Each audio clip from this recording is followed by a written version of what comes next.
Hello, hello. Hi everyone, my name is David Bailey. I'm the CEO of BTC Media. We own a variety of media properties, probably best known for Bitcoin Magazine.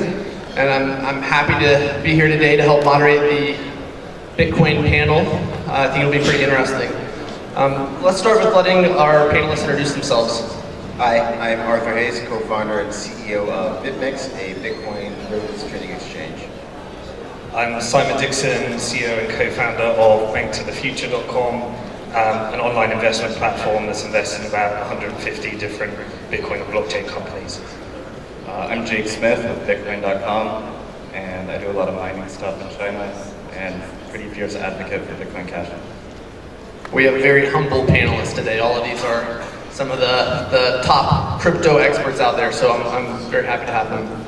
So Jake, start us off by giving us a little bit of background about what is a fork, what's a hard fork, a soft fork, and a little bit of background about the fork that just happened with Bitcoin. What was it about, and who were the different camps? So a fork in a cryptocurrency is kind of like when you fork a GitHub repo. You just create two different but similar versions. Except with a cryptocurrency, you're creating two different financial networks out of that. So the recent fork in Bitcoin was due to a years-long debate about how to properly scale the technology. One group of people, Bitcoin Core, they generally want to move things to Lightning Network and other off-chain solutions, while the other group, the big blockers, want to keep everything on the Bitcoin blockchain. And so Bitcoin Cash was an effort by the big blockers to increase the block size. And what are some of the consequences of a fork? Both kind of immediate consequences and maybe some next level consequences that people don't think of immediately.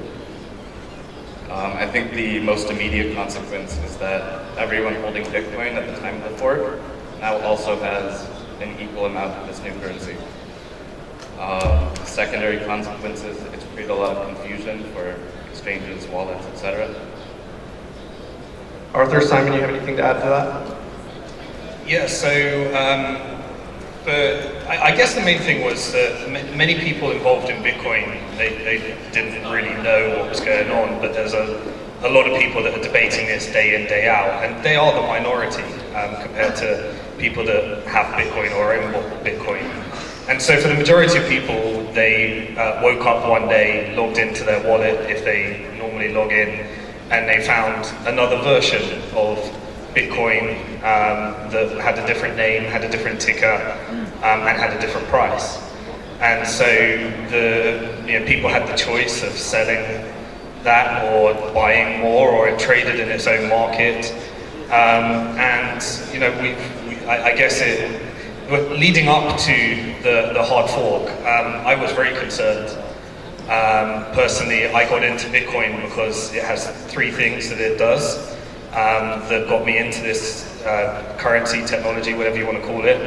And that is that unlike banking, it gives you the ability to earn your own money. Unlike banking, you can spend it as you wish rather than having someone else spend it for you when you ask them. And unlike banking, it's got sound monetary policy. And part of that monetary policy was that there's 21 million Bitcoins and there'll never be more. So my main objection to the hard fork leading up to the hard fork was that if we now have 42 million Bitcoins, then the reason that I got into this and many people got into this is no longer valid and it's no longer sound money and a store of value. And so I was very concerned about having two versions of Bitcoin and people not being able to distinguish between the two, and then that led to a doubling of the money supply, a quadrupling of the money supply, and then it became just like a normal currency with no sound monetary policy. What actually happened in reality was a lot less scary, and that is that most people saw this another coin, which was essentially an altcoin, and a community of people that disagreed with the vision of how the original version, the original chain, the original version of Bitcoin was being developed, went and got to experiment on this other chain and really get to prove to the people that believe that Bitcoin was the original version, whether their big blocks or their philosophy that they were pitching for really made significant improvements in Bitcoin, and it was a tremendous success. In fact, everybody that didn't believe in it got to sell their new money and got like a 10% dividend on their Bitcoin, and they could have more Bitcoin for it. Those who were very uncertain had the two coins, so whichever version prevails, they'll have exposure to both. And those that really believed in it had a new community, and everyone could just get back on with coding and doing the things that they believed in. And you know, it was cryptocurrency wars at that point, just like it has been with Bitcoin and all other altcoins trying to take that #1 spot. Something I was most surprised about with this Bitcoin fork is that as much fear as there was going into it, the combined market value of Bitcoin Cash plus Bitcoin was actually greater than the Bitcoin market cap beforehand. Does anybody have any theories on why that is? It's a pretty strange phenomenon. Well, I guess it wasn't actually, I mean, it's a dividend in theory, but the dividend could trade on its own merits. So people obviously were very passionate about their vision on how Bitcoin should scale and how Bitcoin Cash was a way to do that. And they essentially bought it when it came on the market and just didn't let the thing die. So that's probably what happened. So why was this such a contentious issue to begin with? I mean, Bitcoin scaling sounds like a pretty technical, non-political conversation, but that's not how it turned out. This debate literally goes back years in Bitcoin. And the question was always, should we continue to increase Bitcoin's block size, but not really change the underlying technology, or optimize it, make it more efficient by adding new, slightly controversial technologies into it. I think a lot of the Bitcoin Cash supporters believe that these controversial technologies change the underlying economic fundamentals of what Bitcoin is.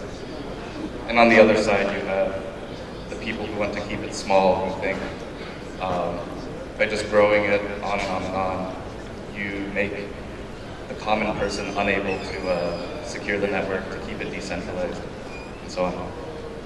And can someone explain kind of what these layer 2 solutions are that the Bitcoin core community kind of advocates for versus on-chain scaling, which I think Jake did a good job of explaining? So the main school of thought, and I hate to paraphrase a group of open source developers, but the main theory was that the people that wanted to hard fork, or the debate was, can we just increase the block size? Can we put more transactions in a block? Can we scale this? And the core developers, after different agreements, they decided that there wasn't a safe way of doing that in their opinion. And so they believe that the right way forward is that there is unlimited demand for storage space in the blocks. And if you increase the blocks, then the people will just find new applications, new blockchain things that they want to do, and it would just fill them up straight away. You know, and if you just kept increasing, it would just keep filling and keep filling. So they believed that you needed to keep the main chain as it is and make some optimizations, and then take more time, which many people believed was an unreasonable amount of time, to make some more optimizations to scale it, but also allow for some changes, which means that people can build secondary technology on top of the original protocol. So that was what we call SegWit and Lightning Network. And the reason that Bitcoin price was worth a lot more in the end is because now we got those changes, and we got two different chains, one with large blocks and one with those technical changes, and everyone could then get on with development. And it also proved that actually a hard fork can happen, and it doesn't necessarily break the fixed money supply. So that drove a lot of institutional money that was sat on the side, in my opinion. I would like to add that for most of the history of this debate, people kind of just assumed that it would eventually get resolved. But it really started getting heated in the past year when Bitcoin's 1 megabyte blocks filled up. When that happened, Bitcoin's transaction fees skyrocketed from a few pennies to a few dollars. Confirmation time went from 10 minutes to sometimes hours. And so I think that added a lot of urgency in the last year, which kind of culminated in the recent split. So, Jake, you were very involved in Bitcoin Cash kind of coming to be where it is now. Since the fork is in the past, we can kind of spill some dirty secrets here. Talk about what does it take to successfully pull off a hard fork, and what is kind of some of the behind the scenes activity that all three of you saw, the politicking, the negotiating, the alliances that help organize communities so that a fork is possible. So Simon said his initial impression about Bitcoin was, oh, if anyone can just go off and create a new coin, that will undermine the value of Bitcoin. But it's really not so simple. You need to have developers, you need to have miner support, and you need to have industry support, user support. There has to be demand for the thing. So I think Bitcoin Cash has done so well because there's been a lot of people who wanted that, and they've kind of propped up the price. Lots of exchanges and wallets supporting that. And talk a little bit, what does that lobbying process look like? I know there was a lot of communication that went on with miners. What are the questions that they ask? What are kind of the core concerns that they want answered when analyzing a potential fork? So for the last year or two, people from both sides of the debate have been flying all around the world, especially to China, where most of the Bitcoin miners are based. And I've been involved with that for Bitcoin Cash. It's kind of like meeting with them, hearing their concerns, oftentimes clearing up their misunderstandings about what this means. Simon, Arthur? I guess from an exchange perspective, I would say that the Bitcoin Cash hard fork was very poorly organized. It was sort of like a surprise. There was the, Jihan said there might be a hard fork. UASF happened, UASF didn't happen, and then all of a sudden there's Bitcoin Cash that's coming along. The initial version didn't have any replay protection, which basically means that exchanges that held customer Bitcoin and wallets could essentially leak it. And it was after some incessant badgering over over some of the forums that the Bitcoin Cash team finally added replay protection to the coin, which is essentially allowed some of the exchanges to support it and give the customers their Bitcoin Cash. So hopefully any subsequent hard fork teams will definitely add strong two-way replay protection and give enough time for wallets and exchanges to do the technical work so they can support it, rather than in 3 weeks saying, hey, we're going to do a hard fork and we expect you guys to support it.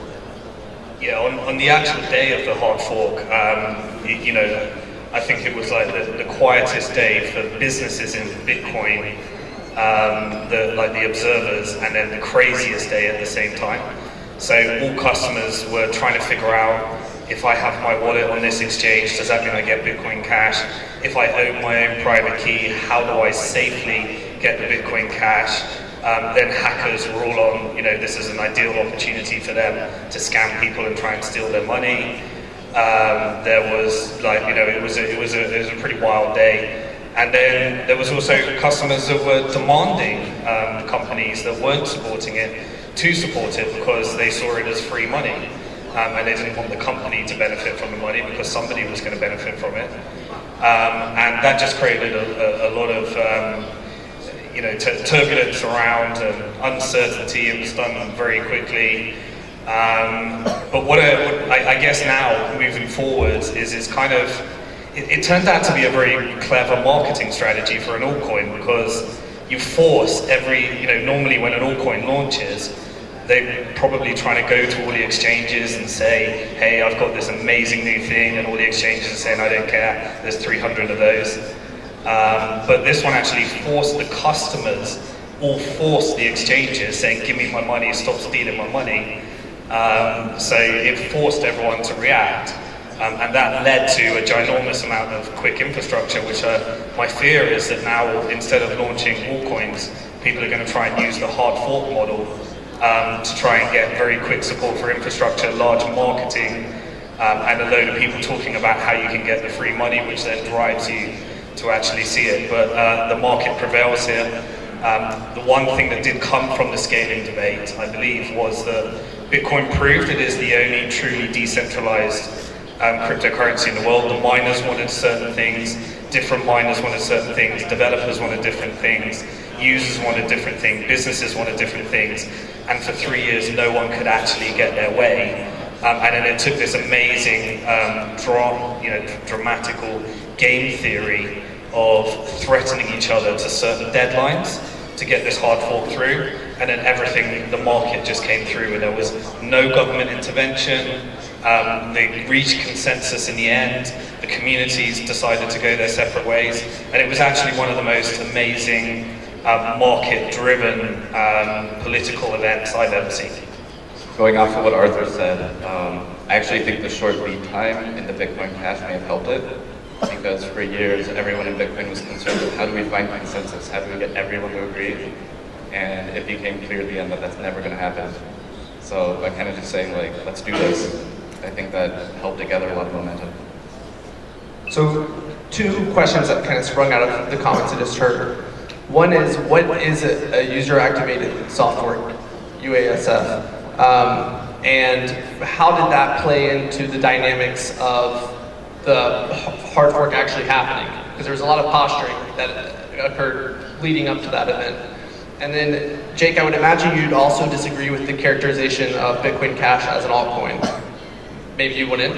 Actually, I would not. You would not? All right. No, I think Bitcoin is whatever has the most hash rate behind it, and what the market says is Bitcoin. So as long as that currency remains BTC, then I do think Bitcoin Cash is an altcoin. Although I do think it's very similar to the real Bitcoin, and maybe has the chance of overtaking it. Arthur, will you explain real quick what you meant by user-activated software? So essentially, the supporters of SegWit, after I think put it on testnet and said, okay, SegWit's ready for activation, and like 6 or 9 months had gone by, and it was nowhere closer to getting the 95% of the network to say, yes, we support SegWit, we're going to start running this code.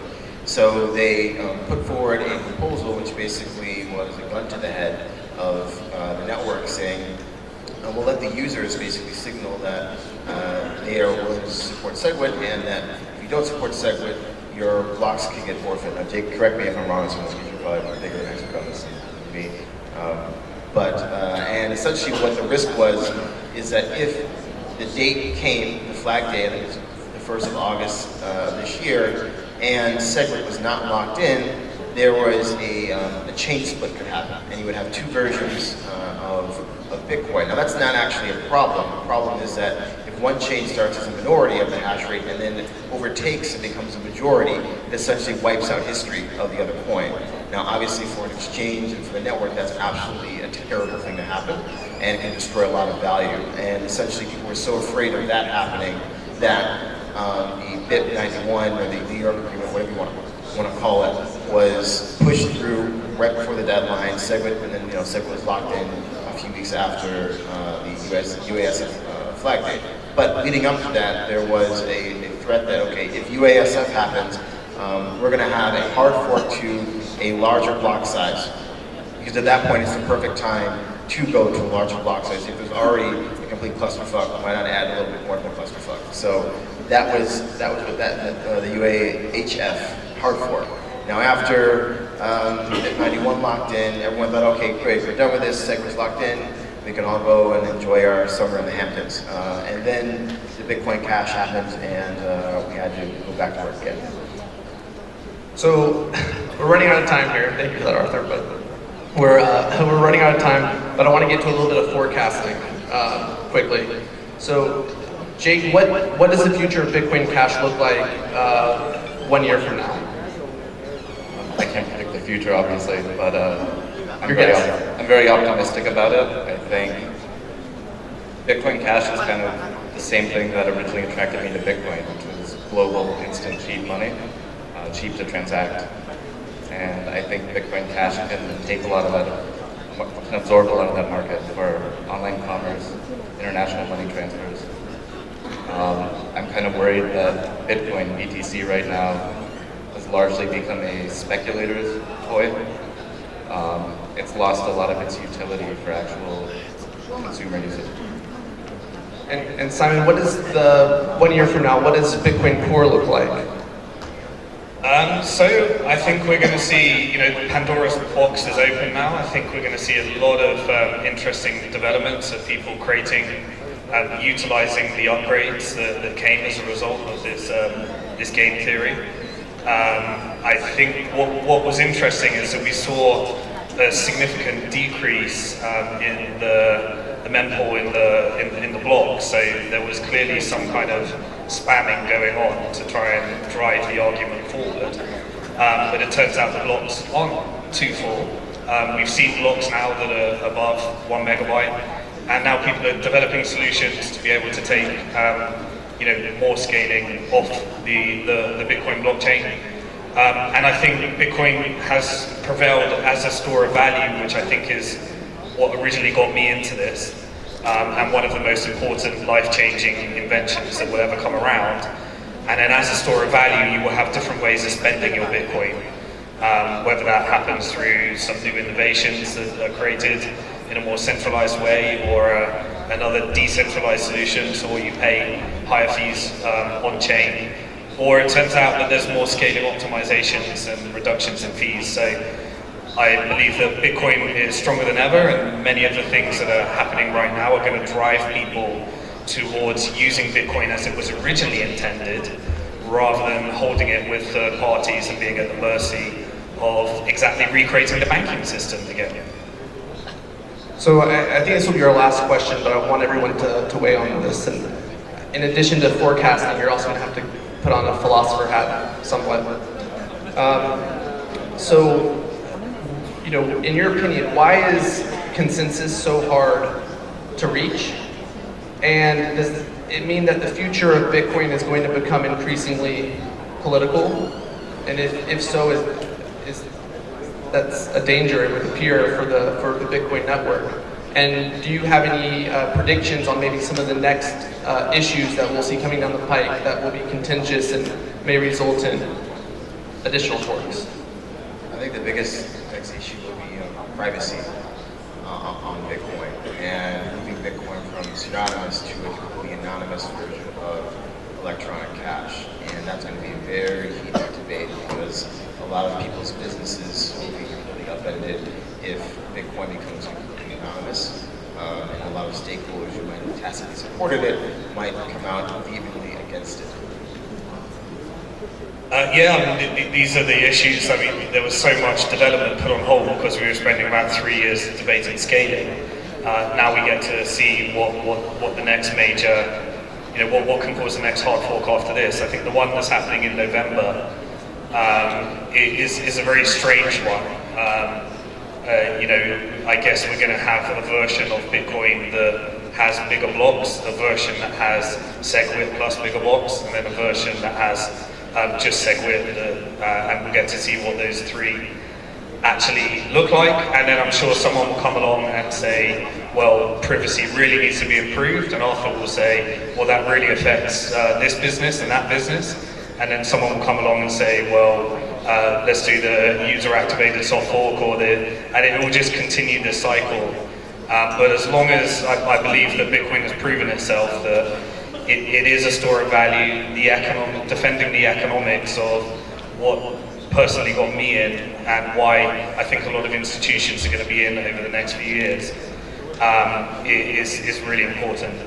Whether those transaction fees are higher or not, store of value is very important, and then there's solutions to get those fees down. I don't think that finding consensus on a digital currency or blockchain is as hard as it's made out to be. Recently, it's kind of been redefined to mean we have to get 100% of people to agree. I actually think the hard forking mechanism is a system of consensus finding. As we can see with Bitcoin and Bitcoin Cash, currently you have these two different things coexisting. Perhaps they will continue to coexist. Maybe one becomes non-viable and dies off. And I think that sort of market-based consensus, rather than what does everyone agree with, is much more powerful. All right, well, thank you, everyone. Round of applause for our panelists.